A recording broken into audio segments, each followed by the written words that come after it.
Hi fans, and welcome to this week 6 edition of the Woodland Hills Football Network pregame show. I'm Adam Gusky, and this week the Wolverines travel to Baldwin to take on the Highlanders. We'll sit down with Woodland Hills head coach George Novak to preview this week's game against Baldwin.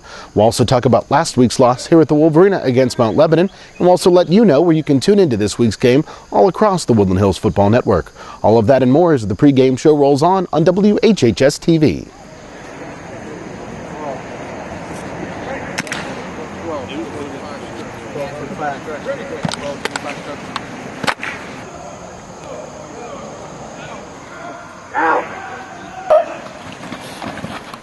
Hi again, fans, and welcome to this week's 6 edition of the Woodland Hills Football Network pregame show. We're now sitting down with Woodland Hills head coach George Novak. Coach Novak, before we talk about this week's game at Baldwin, let's take a look back to last week's loss here at the Wolverina against Mount Lebanon. We're certainly not accustomed to seeing the Wolverines lose in close games, especially in overtime. You're right, Adam. In the 25 years of Woodland Hills football, this is the first overtime game that we've lost. So, you know, we've had 4 or 5 of them, and it's a tough pill to swallow to lose this one. Coach, looking back at that football game, obviously secondary is going to be an issue you have to iron out this week at practice. That's the most yardage anybody ever passed for against the Woodland Hills football team. And definitely our secondary didn't play well, especially in the first half and at the end of the game there. But, you know, part of that's the pass rush, some of that's the coverages, and part of it's Mount Lebanon got a pretty good passing game. Coach, hindsight's always 20/20, but looking back to that game against Mount Lebanon, late in the football game, it was 4th and 3 at the Mount Lebanon 44-yard line. You could have punted, but you instead threw the football. It was incomplete, and that gave Mount Lebanon a short field to work with and ended up tying the game. You know, I think it's probably the first time I'd ever go for win for it on this situation. Usually I'm a conservative type of guy, and you know, I made the decision. We talked about it. You know, number one, our punter Harry Randall was out. Our number 2 punter Daquan White had injured his shoulder, and we weren't snapping the ball that well all afternoon. If you were there, you saw how many high snaps we had. And I'd known if we went to the punt, they had to rush 10. And if they block it, they'd have better field position or even picked it up for a touchdown. So, you know, I felt we had a good shot with Cody and Tom, you know, to go for it. And unfortunately, you know, it wasn't complete. So, yeah, it was tough. And on the 44, didn't know how far they had to punt it. We might have got 20 or 30 yards more downfield. I thought our defense was playing well. We had just stopped them, and, you know, we had to make a decision. You didn't have a lot of time. We looked at the variables, and we decided to go for it. Coach, you touch on both Harry Randall and Daquan White getting injured in that football game, and clearly against Baldwin this week, it's going to be an issue with the injury bug biting your team pretty hard. But before we talk about this week's game and the injury problems you have, talk about their performance last week. A very, very strong running attack. Also, Miles Sanders chipping in the running game as well. Yeah, you know, anybody who was at the game or listened to the game or watched it on TV said it was a great football game, and it was for both teams. And it's tough to lose one like that. It was an exciting game. Both teams had a lot of offense. I was real proud of our guys. You know, offensively, we moved the ball. Cody didn't complete a lot of passes, but he had some big ones. He threw for 2 touchdowns. And, you know, our running game was working real well. You know, Harry had 148 yards rushing on 10 carries the first half. It was tough to lose him. And, you know, I thought we had things going there. And, you know, our kids came out at halftime, played very well the second half. It was a great offensive night. We almost had 400 yards rushing ourselves, and they had over 400. So it was a great game to watch and a very, very tough one to lose. Well, Coach, before we talk about the Baldwin Highlanders and what challenges you're going to face with them, you've got a lot of challenges of your own. A lot of players getting bitten by the injury bug going into this week's game at Baldwin.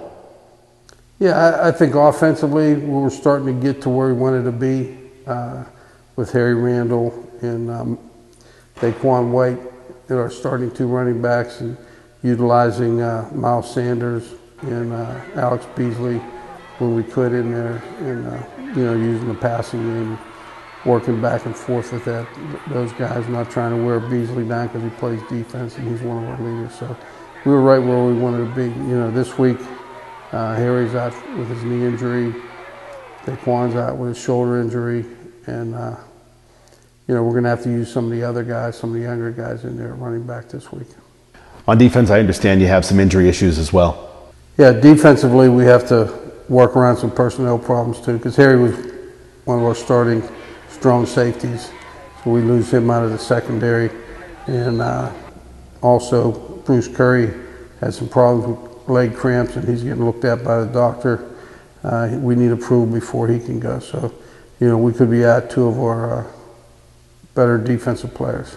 Coach, you take on the Baldwin Highlanders this week, and the record really is indicative of the way they've been playing football thus far this season. They don't have a lot of wins in conference, but they are very tough, and you can't let them sneak up on you, especially after last week's loss. Adam, we lost to two pretty good football teams, Upper St. Clair and Mount Lebanon. And, one play, you could name 20 plays. If one of those plays went our way, we'll be sitting here at 4-1, but, we're not. And Baldwin had a lot of games like that. They played Mount Lebanon very tough for a half.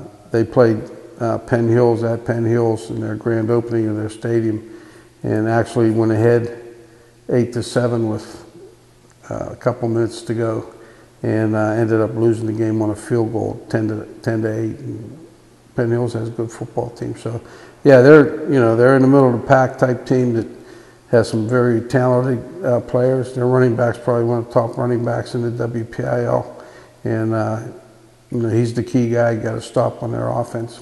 Defensively, they give you a lot of different things to look at. They run a 3-5 defense with a lot of linebackers and a lot of stunting, and then they'll shift into a 4-4 look. So, it's tough to prepare for somebody that uses two different defenses. So, they haven't won a lot of games, but they're a tough opponent, especially at this point in the season. Coach, last week I was talking to Coach Bill Morton, and obviously with his injury he can't be at a lot of practices, and he told me that both Gino Donofrio and Joe Sams have been really helping out building the offense throughout the week at practice. Talk about how they're contributing to helping build such a strong defense other than clearly last week. Joe and Gino do a great job coaching, and Bill's comes when he can because of his illness and everything, but both of them, they're two of our hardest workers as far as coaches go. And they've been here a long time with the program. They know the program. They know what Coach Morton's done. And, they follow in those guidelines. Bill works with them. And, they've done a great job. We did, sometimes it's a personnel issue. Very seldom is it a coaching type thing as far as what defense we're in and stuff like that. Well, Coach, it's been clear over the past couple of seasons how schematically strong that defense can be. Good luck this week against the Highlanders, and we'll talk to you next week before the homecoming game here at the Wolverina against Cannon Mac. We're going to take a quick break. When we return, more of the pregame show here on the Woodland Hills Football Network.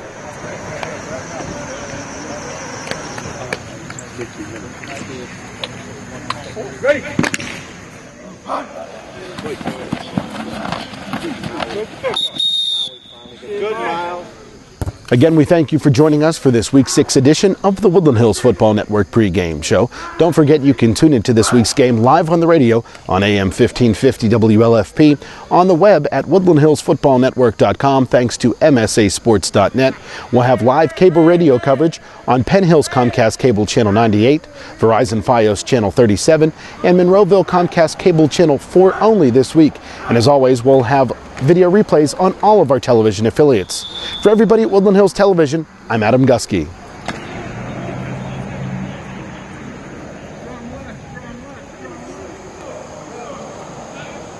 Down. Hey.